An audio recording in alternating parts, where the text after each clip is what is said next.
avec le fait qu'on a le même âge que le personnage.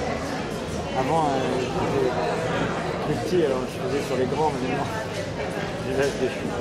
C'est drôle. C'est vraiment ça, quoi. Il n'y a pas de... On a l'âge on peut le comprendre, mais on ne sait pas dire.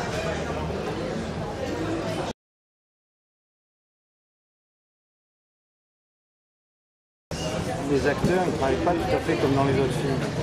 C'est-à-dire qu'avant de tourner les films avec moi, ils font tout un travail d'invention avec moi, d'histoire du passé. On crée un passé artificiel.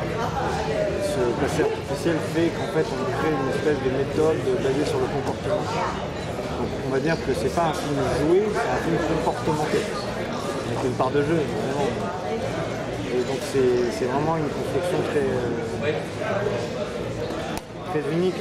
Ça c'est la méthode qu'on a développée pendant 15 ans, c'est-à-dire d'obtenir des comédiens qui fassent un travail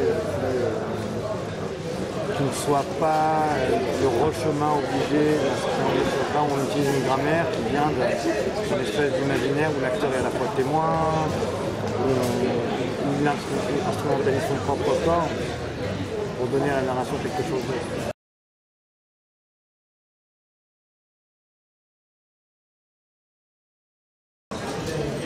C'est comme si on se lavait de toutes les images, de toutes les idéologies de jeu, de toutes les méthodes pour arriver à quelque chose de spontané. En fait, c'est une écriture, c'est un peu comme en musique. Qu'est-ce que c'est une improvisation en musique? C'est comme un moment incroyable où on entend des musiciens créer devant nous, et d'un coup, hop, une mélodie. Et si on sait la capter au moment où on y est, c'est extraordinaire. Il y a plusieurs types d'écriture, des moments de vérité avec les montages, l'image, le storyboard, la caméra, beaucoup plus vieux, où on va essayer de laisser cette spontanéité, cette énergie, cette joie sortir.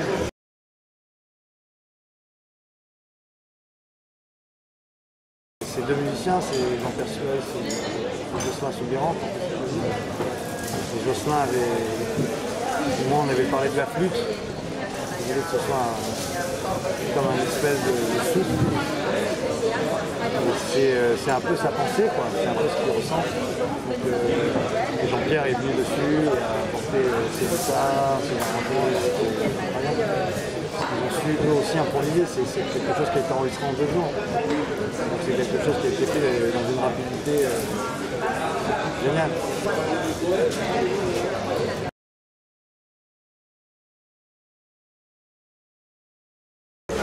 J'entends beaucoup, c'est la fin du cinéma, c'est la fin de la civilisation, c'est la fin. Et c'est comme si ça avait déjà commencé en fait. Donc, ce que j'aime bien, c'est le moment un peu de l'alphabet. Est-ce qu'on est peut-être à peine au abababobo, du balbutiement d'un tout petit peu d'un truc, quoi. C'est parler dans une langue, quand on n'est pas né dans une langue, j'ai été éduqué en hébreu. Je ne parlais pas pendant l'enfance, je parlais français. Donc quand j'étais à New York, je faisais mes premiers films et je ne savais pas parler l'anglais au début. Et là, à nouveau, avec l'hébreu, ça fait quelque chose de génial parce que c'est chercher le bon mot, c'est bien dire. Bien dire, c'est un peu bénir des choses. Ça permet des choses nouvelles.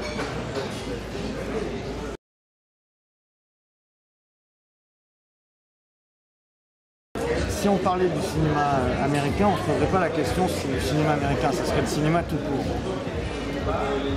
Si on parle du cinéma français, c'est celui qui parle en français.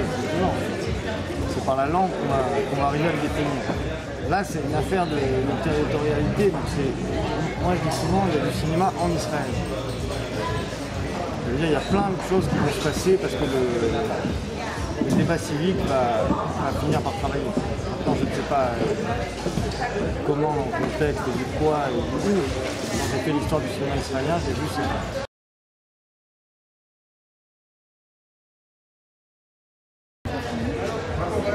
Les pierres, c'est quelque chose d'assez symbolique dans l'histoire.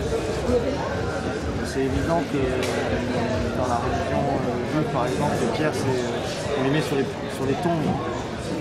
Et là, en fait, c'est comme il est mort un petit peu symboliquement, qu'il s'est effondré, alors il est quelque part, je sais pas, comme dans un moment de résurrection, parce qu'il est vraiment mort si on lui met des pierres dessus. Alors il y a un truc comme ça, comme un retour à la vie, et puis il se rend compte que son rêve est assez pourri finalement, et que peut-être connecter d'une autre façon, et aller au réel, et arrêter de rêver, et trouver quelque chose de réel. Ça lui permet ce passage.